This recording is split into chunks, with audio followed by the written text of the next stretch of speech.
Shalom, shalom, shalom, shalom à bien-aimés. Bienvenue à notre rendez-vous de chaque fin de semaine, tous les vendredis à 20h30 et les dimanches à la même heure. Nous sommes aujourd'hui un jour particulier parce que nous allons commencer quelque chose de nouveau.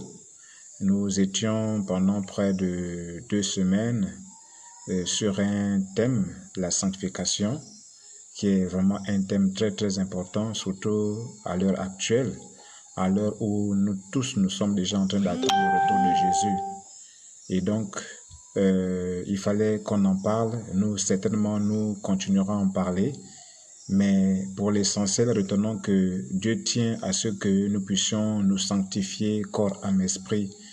Dieu tient à ce que nous puissions nous sanctifier de l'intérieur comme de l'extérieur. Parce que Dieu non seulement voit notre cœur, c'est vrai, mais il voit aussi notre corps. Il tient compte aussi de ce que nous faisons de notre corps.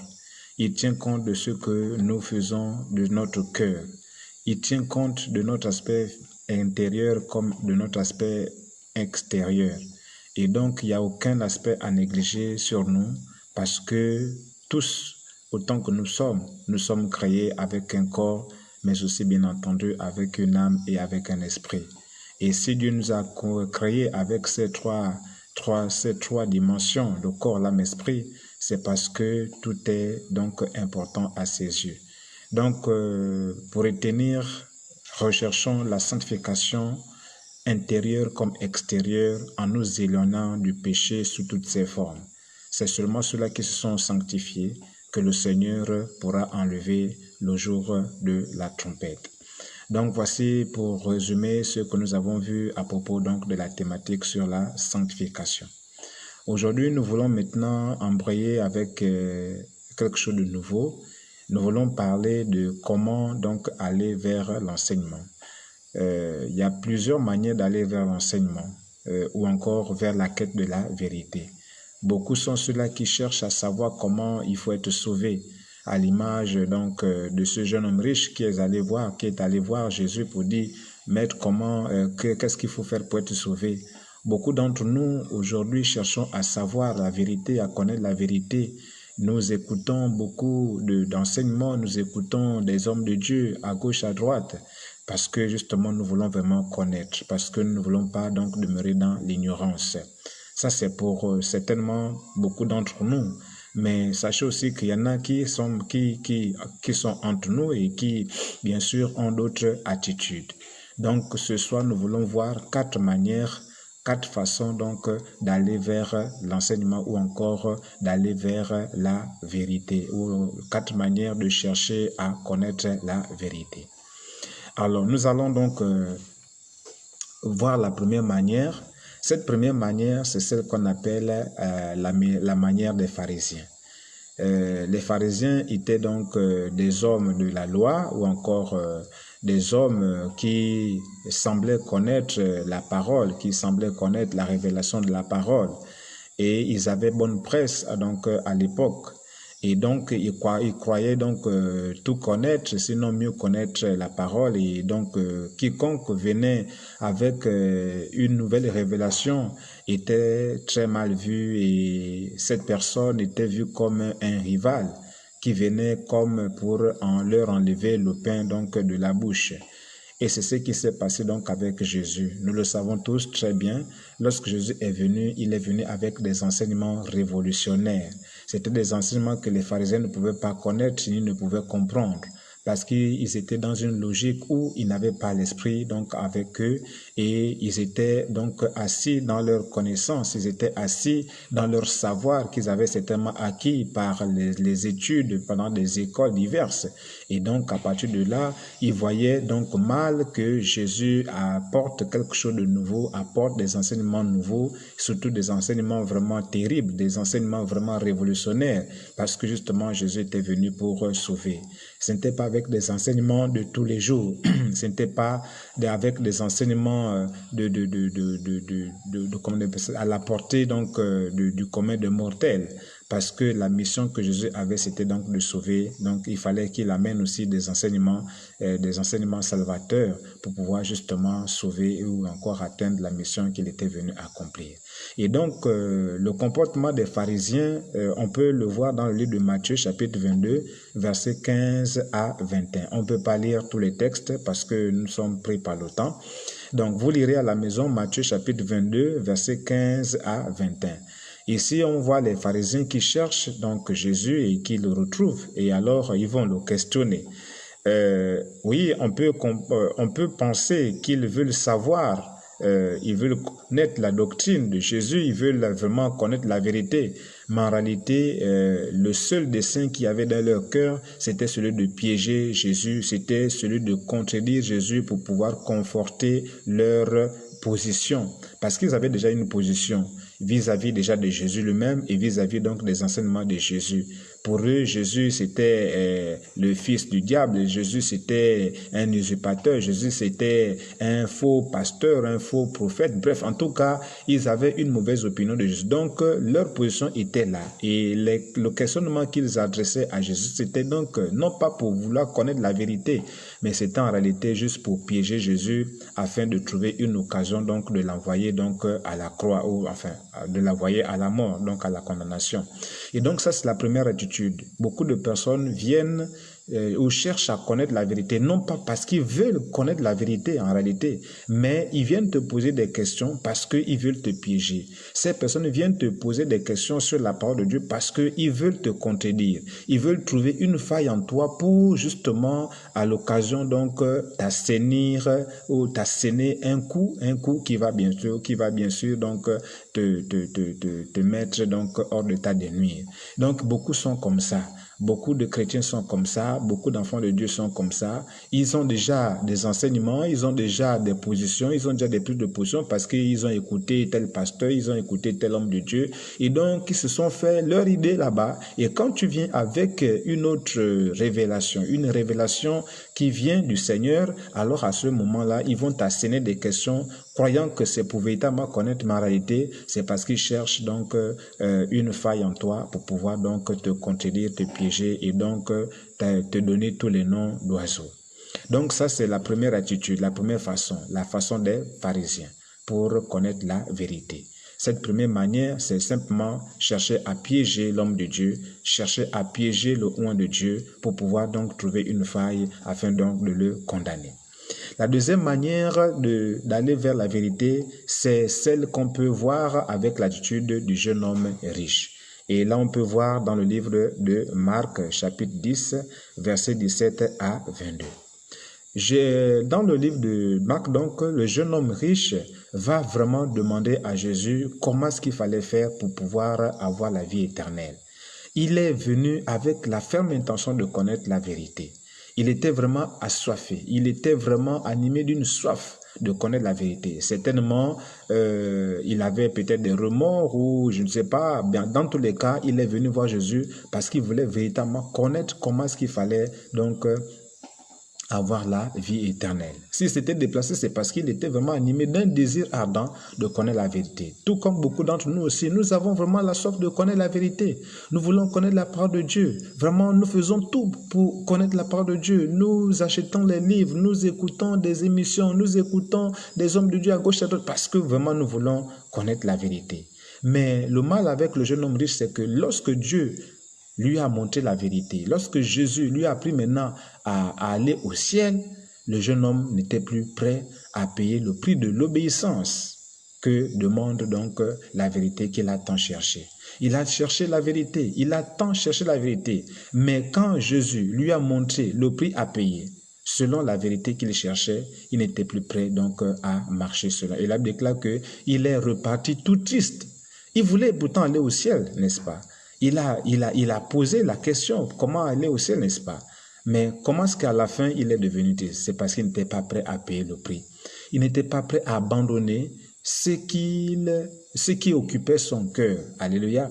Donc, beaucoup d'entre nous, nous voulons connaître la vérité. Maintenant, une fois que la vérité nous est donnée, alors on devient triste. Pourquoi? Parce que nous avons un péché mignon, parce que nous avons quelque chose qui nous retient encore, et alors à la découverte de la vérité, alors ces personnes deviennent tristes.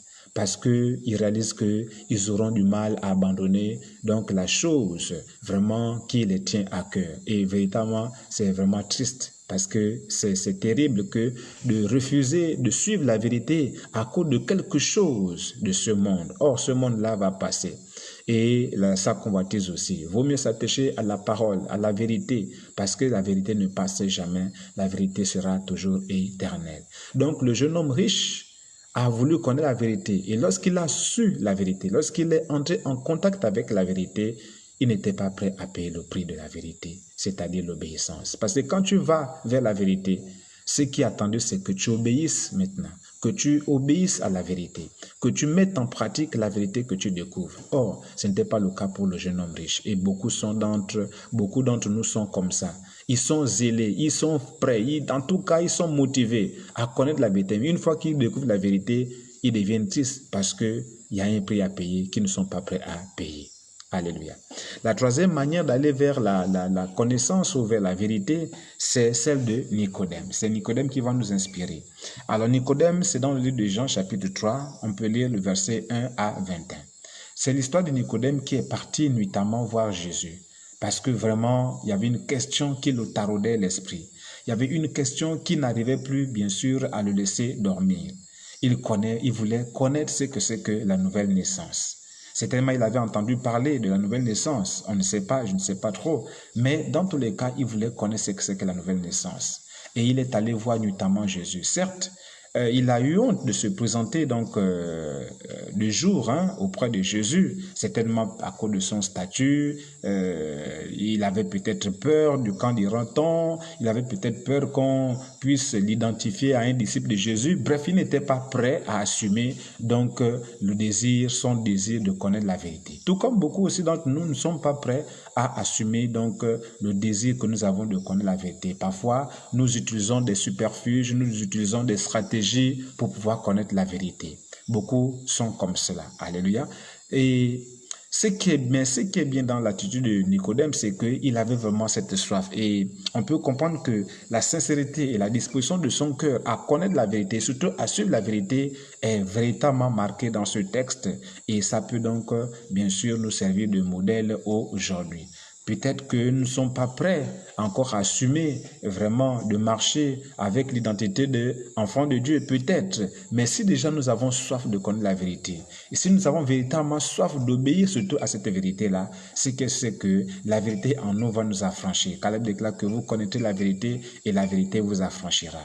Je n'encourage pas je n'encourage personne à avoir honte de Jésus, non. Mais c'est seulement que le cas de Nicodème est un cas qui peut nous inspirer parce que beaucoup d'hommes sur la terre ont du mal à assumer leur identité d'enfant de Dieu. Et ce n'est pas bon, bien sûr, mais c'est ce qu'on doit retirer donc de l'attitude de Nicodème, c'est sa sincérité et surtout la disposition de son cœur à connaître la vérité et surtout à suivre cette vérité-là, à prendre cette vérité-là pour lui et à marcher par rapport à cette vérité. Donc c'est cet aspect-là que nous pouvons retirer donc de l'attitude donc de Pierre. Mais il faut assumer son identité d'enfant de Dieu. Il faut assumer son désir de connaître la vérité, quitte à ce qu'on puisse nous appeler de tous les noms. Mais le plus important, c'est de connaître la vérité parce que la vérité seule affranchit. Elle peut même affranchir aussi de la honte d'être identifié comme enfant de Dieu. Alléluia. Et la dernière manière d'aller vers la vérité, c'est celle qu'on peut retrouver dans le livre des Actes des Apôtres au chapitre 17. Et là, à partir du verset 10 jusqu'au verset 12, voyez, on voit un peu les habitants de Bérée, les frères de Bérée. Alors, ce qu'on doit remarquer, c'est qu'ils avaient, la Bible déclare qu'ils avaient une noblesse de cœur. Et leur noblesse consistait donc déjà à avoir la soif de connaître la vérité. Ils étaient vraiment assoiffés de connaître la vérité. Et ils avaient tout fait pour connaître la vérité.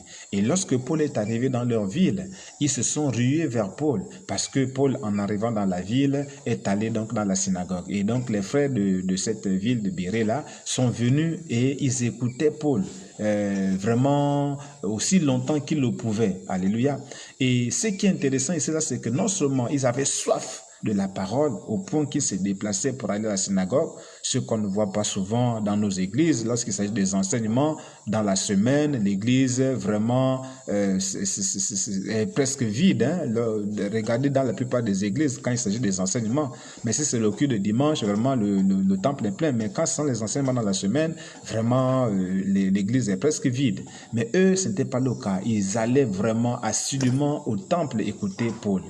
Donc ça, c'est déjà la première chose très importante et très intéressante à noter ici. Ils avaient soif vraiment de la parole et ils faisaient tout pour aller vers la parole. Et ils faisaient tout vraiment pour pouvoir accéder à cette parole-là. Et la deuxième chose la plus intéressante qu'on peut avoir ici, là, c'est que quand ils écoutaient Paul, alléluia, ils ne manquaient pas de vérifier ce que Paul disait dans les Écritures. C'est ça la bonne attitude, bien-aimé. Il faut avoir soif de connaître la vérité. C'est très important, bien-aimé. Parce que c'est la dimension de notre soif qui va déterminer aussi comment on appelle ça, le débit de la vérité qui va donc entrer en nous. Alléluia. De même que tu vas boire la quantité d'eau en fonction de la soif que tu vas éprouver, de même aussi la soif, la quantité de la soif ou bien l'intensité de la soif de la parole va aussi déterminer les révélations qui vont donc être accordées par le Seigneur. Donc, je nous encourage aujourd'hui, bien aimés, à avoir la soif de la parole, à désirer ardemment la parole, alléluia, et surtout vraiment, après avoir écouté la parole, toujours vraiment demander à Dieu, non pas pour mettre en cause, non, mais c'est toujours intéressant de demander à Dieu. D'abord, premièrement, est-ce que cette parole-là, c'est ça, c'est la vérité? Et si c'est la vérité, est-ce qu'il n'y a pas autre chose que le Seigneur peut encore nous révéler? Parce que personne ne peut épuiser la révélation de la parole. Donc, c'est toujours mieux d'aller approfondir, alléluia, d'aller approfondir. Et surtout, vraiment, surtout qu'aujourd'hui, nous sommes en face de beaucoup de pasteurs, beaucoup de prophètes. Oh, il y a des faux là-dedans. Donc, c'est toujours bien de faire comme les Béréens, c'est-à-dire, on reçoit la parole, on va d'abord avec la soif de la parole, la soif d'écouter la parole, et une fois qu'on est en contact avec la parole, on reçoit cette parole d'abord de tout son cœur, et puis par la suite, aller toujours prier le Seigneur, toujours demander à Dieu, Seigneur, j'ai reçu telle parole. Est-ce que tu es là-dedans? Est-ce que c'est toi? Est-ce que c'est la vérité? Seigneur, c'est pas la vérité, vraiment, que cette parole ne fasse rien dans ma vie. Mais c'est la vérité que cette parole-là me transforme, que cette parole me délivre, que cette parole brise les chaînes dans ma vie. Bref, si c'est la vérité qui vient de toi, alors que cette parole-là m'enrichisse encore davantage. Mais si cela ne vient pas de toi, que cette parole soit vraiment balayée de mon cœur. Alléluia. Voilà la bonne attitude qu'il faut avoir. Avoir soif de la parole, mais aussi toujours demander à Dieu de nous confirmer sa parole, mais de nous révéler encore davantage les choses au-delà de la parole qu'on a entendue. Alléluia. C'est ce qui faisait donc la noblesse de nos frères béréens. Ils avaient confiance en Paul, c'est vrai. Ils avaient reconnu Paul comme un oint de l'Éternel, c'est vrai. Mais cela ne leur a pas empêché quand même de toujours regarder dans les Écritures pour voir si ce que Paul disait, c'était conforme aux Écritures. Et c'est ce qui faisait en sorte qu'ils étaient vraiment très puissants dans la foi. Parce qu'il y avait toujours une concordance entre ce que Paul disait et ce que disait donc la parole de Dieu. Bien-aimés, la foi vient de ce qu'on entend et ce qu'on entend vient de la parole de Christ. Donc, il est important pour nous que ce que nous écoutons vienne véritablement de Christ. Et pour savoir si ça vient de Christ, la seule chose à faire, c'est d'aller prier, demander à Dieu de nous révéler la parole, sa parole à lui, au-delà de ce que l'homme de Dieu a dit. Ça ne sert à rien de critiquer, ça ne sert à rien de raisonner, ça ne sert à rien de parler à gauche, à droite. Ça ne sert absolument à rien. Ça, c'est du pharisianisme tout simplement. Alléluia. La meilleure chose à faire, c'est d'adopter donc l'attitude des Béréens. Donc, la meilleure façon d'aller vers la vérité, c'est l'attitude des Béréens. Avoir soif de la vérité et surtout, toujours vérifier à la lumière des Écritures si ce que nous attendons vient de Dieu. Si ça vient de Dieu, notre foi ne sera que plus boostée. Si ça ne vient pas de Dieu, cette parole-là n'aura aucun effet sur nous parce que Dieu ne permettra pas que le mensonge puisse trouver place en nous. Si véritablement tu pars avec la soif de connaître la vérité, c'est que Dieu se révélera à toi parce qu'il ne voudra pas que tu restes dans l'ignorance. Car lui-même sait que l'ignorance tue son peuple. Donc, bien-aimés, voilà les 4 manières d'aller vers la connaissance ou vers la vérité. Je récapitule pour dire. La première manière, c'est la manière des pharisiens. Celle-là qui consiste à aller vers la vérité, non pas pour la comprendre, non pas pour l'accepter, non pas pour marcher selon cette vérité, non. Mais on va vers la vérité juste parce qu'on veut piéger l'homme de Dieu, on veut le contredire, on veut montrer que nous aussi on connaît, et à ce moment-là, c'est pas une bonne attitude. La deuxième attitude, c'est celle du jeune homme riche. C'est vrai, il voulait connaître la vérité, mais une fois qu'il a reçu la vérité, il n'était plus prêt à subir ou encore à suivre les recommandations de la vérité qu'il avait donc reçue, notamment l'obéissance. Beaucoup sont ceux-là qui veulent connaître la vérité, mais ne sont pas prêts à obéir à cette vérité. Or, il faut toujours chercher la vérité pour obéir à cette vérité, sinon ça ne sert à rien. La troisième attitude, c'est celle de Nicodème. Nicodème a vraiment eu soif de connaître la vérité. C'est vrai qu'il est parti notamment vers Jésus, mais ce qui est intéressant chez lui, c'est qu'il avait un cœur disponible, il avait un cœur ouvert et surtout il était prêt à marcher selon cette vérité-là. Et la dernière manière d'aller vers la vérité, c'est celle des Béréens. Et ils avaient soif de la vérité. Ils avaient tout fait pour connaître la vérité. Ils avaient confiance à l'homme de Dieu, c'est-à-dire Paul. Mais cela ne va pas empêcher de toujours vérifier. C'est ce que chacun de nous devra maintenant faire en ces temps de la fin. Vous écoutez beaucoup de messages aujourd'hui, bien-aimés. Que ce soit à l'écrit, que ce soit visuel ou bien audio, bien-aimés. C'est bien de chercher à connaître. Mais c'est mieux de chercher à vérifier si ce que vous avez entendu vient de Dieu. Si vous le faites sincèrement, de tout votre cœur, avec le désir seul de connaître la vérité pour être affranchi de l'ignorance, c'est que la vérité se révélera à vous parce que la vérité c'est Jésus-Christ lui-même. Que le Seigneur bénisse sa parole. Souvenez-vous que Jésus revient bientôt. Alors ne soyons pas dans l'ignorance. Ne soyons pas dans l'ignorance et surtout ne soyons pas dans l'illusion de connaître. Cherchons la vérité de tout notre cœur et la vérité se révélera à nous et nous affranchira. Shalom. À dimanche si Dieu le veut.